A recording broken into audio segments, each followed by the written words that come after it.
all of my king and queens, I decided to bless you all with five tips on how to not overthink your weekly to-do list. So let's start with tip number one. Tip number one will be to have a morning ritual.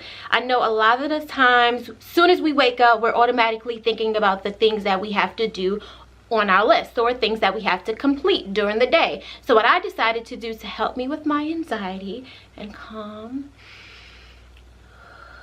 my mind down is to do my morning yoga. What I decided to do, I put on YouTube on my TV and I decided to do a morning yoga with only 10 minutes, not a long practice. I do it for 10 minutes and then I just sage my area. And I try to make it a habit not to look at my phone, because looking at my phone, checking my emails, that can cause me anxiety before the day even starts. So I wake up, I complete my yoga, and I sage my area, I sage my vision board, and I sage myself. And I just speak things into existence that I want to complete over the day. And then also I kind of imagine and manifest on how I want my day to start, how I want my day to end. Make sure that you have it clear in your mind on how you want your day to start and how you want your day to end. And I also make sure that I give gratitude. Tip number two, set your weekly goals. Set your weekly goals. If you have in line your weekly goals, you know what direction you're going in. Granted, you might not always go in that direction that you plan, but at least you have a roadmap up to where you want to be. And if you venture off into other directions, you know what your goal is. So make sure that you write down your weekly goals, and with that you can break it down. So Monday, Tuesday, Wednesday, Thursday, Friday, with me it was completing contracts, and it was also making sure that I have 4 videos completed. So I know for Monday, okay, do I know the title of my video? And for Tuesday, maybe I will have an outline of my contracts. You know, I'm just giving you all examples, but I feel as though if you have a clear set view of what you want your weekly goals to be, weekly goal to be, then that's when you can just fill out for the 5 days. Number 3, have no more than 4 goals per day. Per day, okay?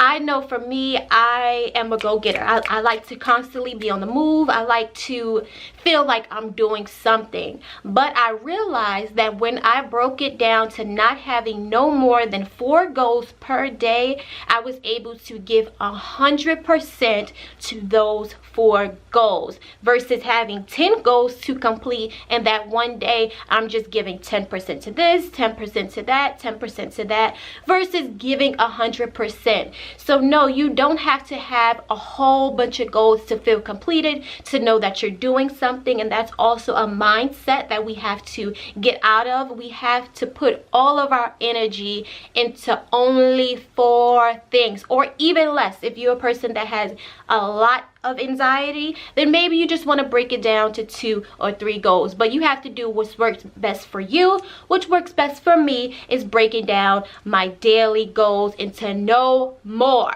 than 4 goals per day. Tip number 4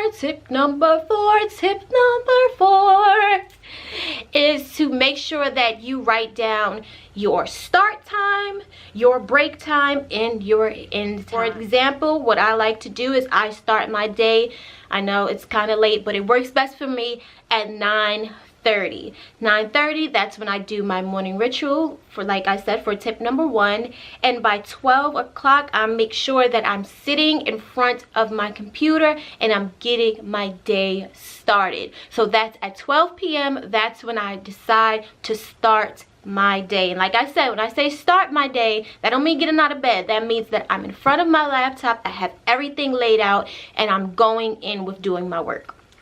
And then at 4 p.m. That's when I also have an alarm to let me know to recharge. It's basically my break time, because I know with me, if I don't have a break time, if I don't have an alarm telling me to eat, I will work all day and realize the only thing I did was get up and use the bathroom and I didn't eat. So make sure that you incorporate that time. And then also my end time is 8 p.m. and it says be proud of yourself.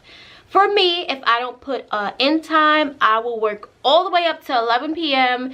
and then be like, okay, I have no time for self. Okay, so make sure that you write down your start time, your break time, and your end time, and make sure that stick with it. Just don't set an alarm and when the alarm go off, you snooze. You know, you snooze it. Make sure that when the alarm goes off to start your work, you start your work, your break, and you give yourself a decent amount of time to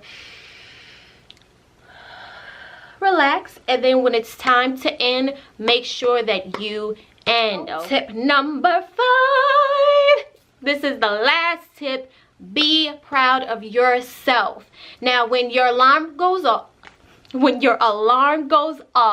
for you to end your work day, be proud of yourself. Let's say that you didn't complete all of the 4 goals that you wanted to complete for that day. Be proud of yourself. Be proud of yourself that you even completed one of your goals. So make sure that you breathe in and breathe out and be proud of yourself, and know that it's always tomorrow. Know that you even decided to complete one of your goals. So be proud of yourself. I have a bonus tip for you all. A bonus tip for you all. Okay, I found that it's much easier for me to make my list on Sunday. Sunday, make that your self-reflection day. Make that a day where you're just taking everything in and you're planning out your week. Make Sunday your day to write down your weekly goals that you would like to complete, and then write it out. Make sure that you write out Monday, Tuesday, Wednesday, Thursday, Friday, and even Saturday. And make sure you be very detailed, and make sure that you write in all of the 4 goals that you want to complete from Monday through Saturday. That was my 5 tips on how to not overthink your weekly schedule. Make sure that you like, comment, and subscribe, and let me know some tips that you all would like me to provide you with. I'm sharing this journey, this entrepreneur journey, and I'm so excited. No one said that it will be easy, but we're getting through it together, okay? Until next time, peace.